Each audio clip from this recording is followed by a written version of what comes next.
our leaders need to strengthen ties, in areas of peace and security. Peace and security is the bedrock of prosperity.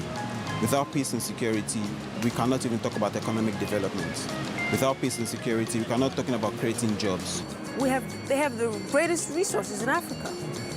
If we use those to help the whole Africa, it'll benefit the world if we really begin to use our resources the right way. Let's come together and be able to elevate the kind of work that the African leaders are bringing forward, but also be able to bring the connections, be able to bring the kind of investments, and be able to bring the kind of platforms for collaboration. The outcome that I like to see is a leadership that is more willing to take in advice and very specifically coming from the youth and actually listening to their voices and their cries. I would like to see our leaders are involving us into various decision making. And to add to that, I will encourage the African president to give a big space to young people. We are the future and we are the majority. Well, what we've just seen are voices of African youth from different countries sharing their hopes ahead of a visit to the World Bank in July, gave their views, of course, on Africa's development, their role and what they would like to see come out of the US-Africa Leaders Forum. That forms the basis of our conversation this evening on the role of the youth in transforming governance in Africa. And this is where I'm going to bring in my panel tonight, which is composed of so many youths, I must say, and it's composed of Samantha, Catherine, as well as George. Good evening, people. Good evening. And welcome to Bottomline Africa. Let me just start with you, Samantha. Of course, you've been commended for your campaigns. You are eyeing for the MCA seat in Kileleshwa, I believe. Congratulations for that.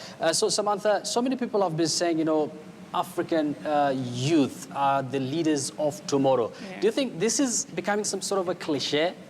No. I think that it needs to be said more and more so that we can be accepted. I think there's a lack of acceptability of us young people and our ability to lead. So I think that should continue. It should be said louder and louder. So let me go to Catherine, and we've already discussed earlier that 60% of Africans are composed of youth. This is a very big number, and there are projections that by 2050 the number might increase to 1 billion. Is this an opportunity for Africa, or are we sitting on a time bomb? Thank you so much. Yeah, it's an opportunity for Africa, but most importantly is to also recognize that for most African countries, sub-Saharan African countries, the median age is below 20. For Uganda, it's 15. For Kenya, it's 18. For Niger, one of the youngest country in the world, it's 15.1. So it's for not only as an opportunity for Africa to invest and engage the young people, but also for Africa to recognize that young people are diverse and they come in different faces, and youth cannot just be given one face. There is young people in Nairobi in urban areas. There are young people in rural areas.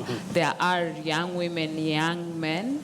And so when we discuss young people, we must discuss that diversity as well. Thank you. Well, George, it seems Samantha is in agreement with that term I've just said, which I've referred to as a cliche, that, youths are the leaders of tomorrow. But those who are saying youth should take leadership position now. Thank you, Ibrahim Yusuf. I actually think that there's no leadership without youth leadership. I'm from a private sector background, and for us... Yeah. It could be politics, business, it can be not even running for office, but it can be political analysts. So it's just in every space there needs to be youth representation, because we can't all be politicians, we can't all be in politics. So it should be in every sphere. Well, Catherine, let's talk about unemployment, because research indicates that this is one of the major problems that is affecting youths in Africa. And do you think there are enough job opportunities for all these thousands of graduates in Africa? And do you think there's need to have some sort of a link between these graduates and the job market? Today, in many African countries, we have quite high level of unemployment, and this is also at the cusp of young people moving from rural to urban areas. So we have crime rates, we have inequality growing. So how do we deal with this? Governments cannot only be the ones creating. Look at how the world perceives Africa. They're right. You see zebras, lions, tigers, bears. Oh my. You get to the point where you think Africa's just a big jungle. The images that they're showing of Africa is historical images. This is way before civilization. This is when they were still, battling with spears, like times of Shaka Zulu. No, I'm serious. But then when you look at the US, they're showing Superman, Batman,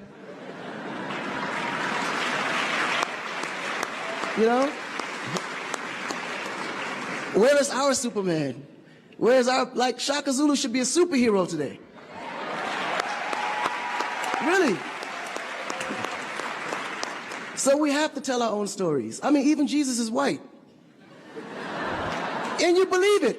But it's okay, because how you were framed, if you taught something from the day you were born, and your mother taught you that, your father taught you that, it's real. You never look at your mom and your dad as liars. But their mother and father taught them the same thing, because that's the kind of history that's put out for them to believe.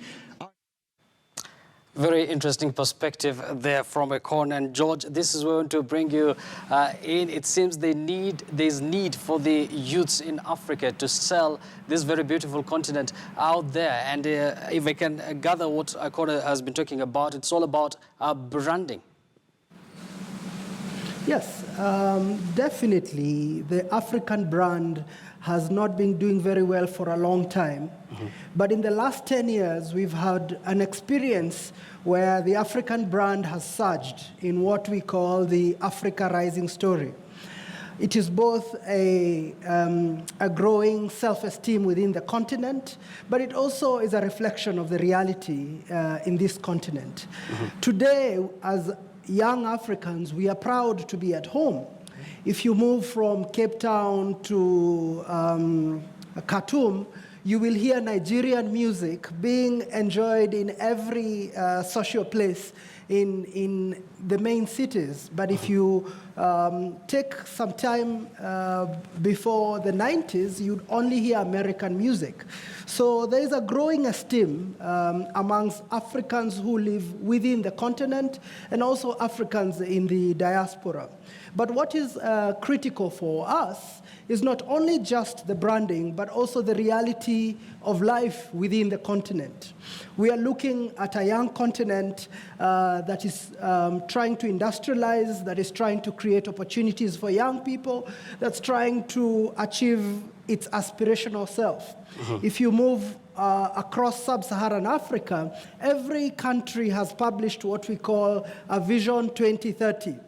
In the next 15 years or thereabout, actually 12 years, Kenya should be able to achieve its grand ambition of being a middle-income country that guarantees jobs not only for the 100,000 young people who join the job market from the institutions every year, but the rest of the surplus, which is 700,000 young people who join the job market, not necessarily from tertiary institutions.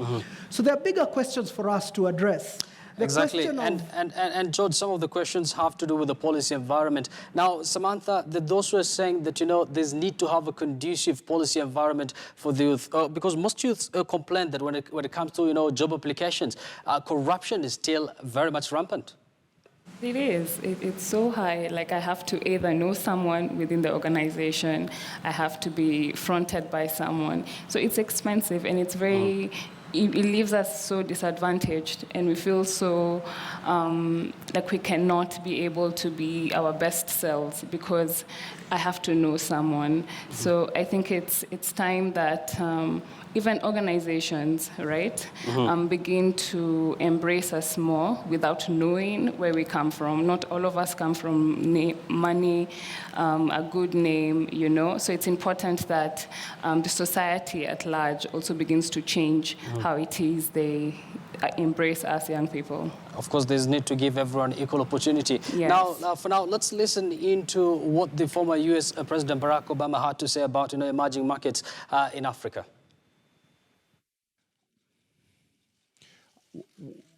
This is a problem that's not unique to Africa. Given different stages of development around the world, one of the problems that poorer countries often have is that the best educated and the most talented have opportunities elsewhere. And so there's what's called the brain drain. People saying, if I can make 10 times as much money if I'm a doctor in London as I can if I'm a doctor back home.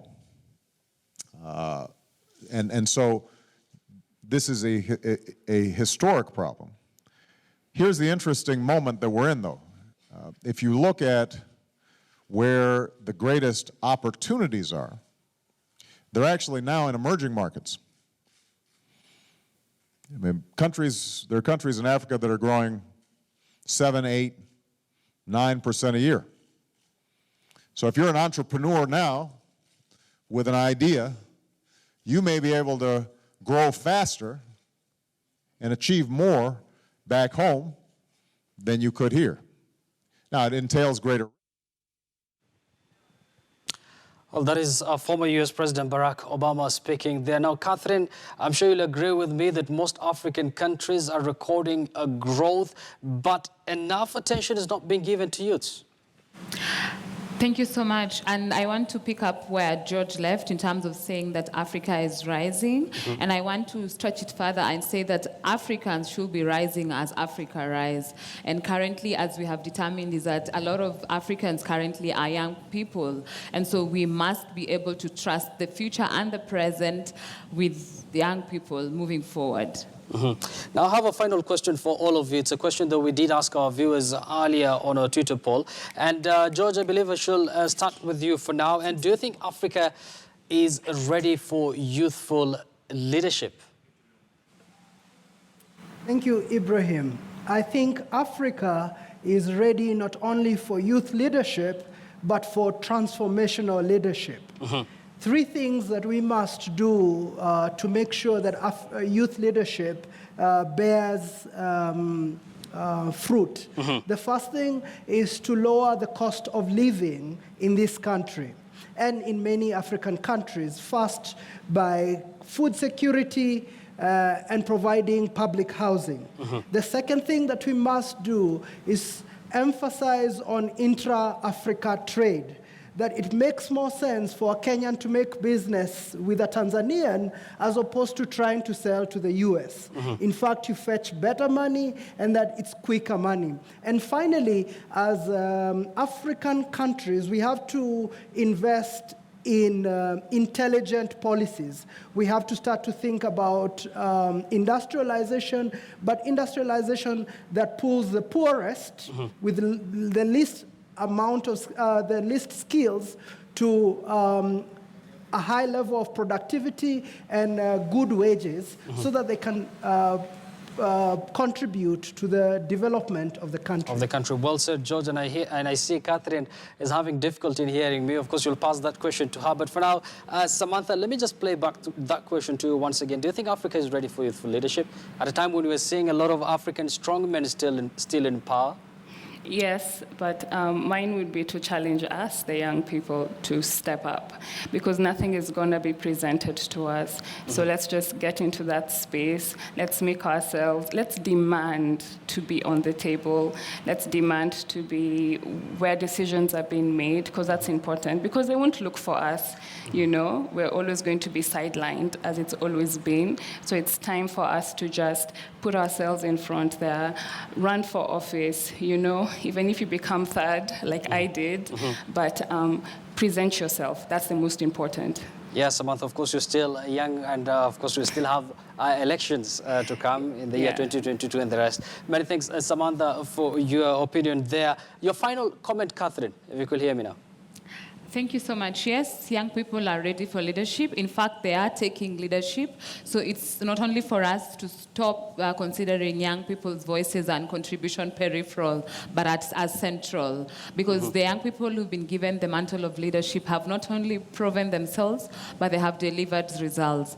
What we now need to move forward with is work towards eliminating the structural barriers that hold young people back, that deny young people opportunity, and that continue to sustain the inequalities we see. So for me, youth leadership is the only leadership we need to be looking forward to, because currently, as we see, a lot of Africans are young. So if we don't start investing in their leadership now, it means we will have a leadership generational gap. Thank you.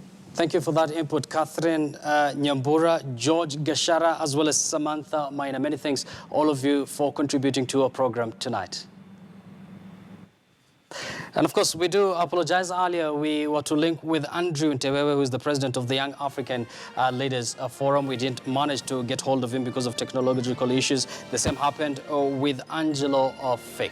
But for now, the program continues. Now to our images of the day. You've probably wondered at some point where you'll have your wedding day. A beach, perhaps. Well, that wouldn't feel very imaginative when you see this Chinese nuptials trend. Loved couples are marking their vows by flouncing around underwater. Yes, you heard me right.